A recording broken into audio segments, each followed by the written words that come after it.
Pakistan peoples party शहीद भुट्टो हैदराबाद तरफां Karachi police जी कार्रवाई जो निशानो बणजंदड़ सिंध यूनिवर्सिटी जे अॻूणे सदर सपाफ शहीद भुट्टो रहनुमा असद उमरानी जे बेरहम जे क़त्ल ख़िलाफ़ मीरा मोहम्मद शाह रोड हैदराबाद ते अलामती बुख हड़ताल कई वई, जंहिंमें पीपी यूथ सपाफ शहीद भुट्टो जे अॻवाननि कारकुननि ज़िलई सदर परवेज़ बलोच, सिंध जे डिप्टी सेक्रेटरी जनरल अब्दुल मजीद सियाल, मुख़्तलिफ़ ज़िलनि जे सदर जमाल सोहू, अरशाद कुरैशी, अख्तर सांघी, जावेद उमरानी, अरशाद खासकेली, रज़ा सेलरो, सोहेल पतूजो, वज़ीर खोसो, रजब जतोई, अब्दुल समी चांडियो, एडवोकेट शिराज पतूजो, नवीद चांडियो, रहमदिल लाखो, रवि ठाकर, लाला अली कुरैशी, अली खासकेली, फ़कीर शहबाद मस्तोई, हमज़ा बलोच, नोमान बलोच, आदिल बलोच ऐं फ़याज़ सोहू शिरकत कई। इन मौक़े ते अलामती बुख हड़ताल ते वेठल अॻवाननि तोड़े बांह ते कारियूं पटियूं ॿधी हिननि कराची पुलिस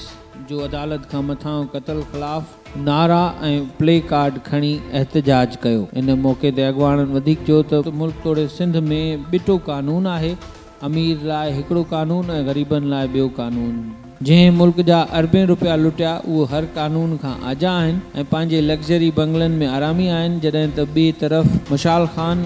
नकीबुल्ला, दीपक कुमार ऐं ताज़ो कराची पुलिस जो निशानो बणजंदड़ ऐं अदालत खां मथां क़त्ल करणु पिणु आहे। ताज़ो कराची पुलिस सपाफ शहीद भुट्टो सिंध यूनिवर्सिटी जे अॻूणे सदर असद उमरानी जो सियासी इंतकाम असद उमरानी खे निशानो बणाईंदे अदालत खां मथां क़त्ल करणु पिणु आहे, जंहिंजी असां सख़्त लफ़्ज़नि में शदीद मज़म्मत कयूं था। अॻवाननि वधीक मुल्क जी आला अदालतुनि, supreme court of Pakistan, high court Sindh खां मुतालबो कंदे घुर कई आहे त शहीद असद उमरानी जे बेरहम जे कानून खां मथां ई क़त्ल जी शफ़ाफ़ जांच कराए कानून जी ख़िलाफ़ वर्ज़ी कंदड़नि कराची पुलिस जे ऑफिसरनि ख़िलाफ़ कानून मुताबिक़ फिलफोर कार्रवाई करे वारसनि खे इंसाफ़ फ़राहम कयो वञे। ॿी सूरत में तहरीक खे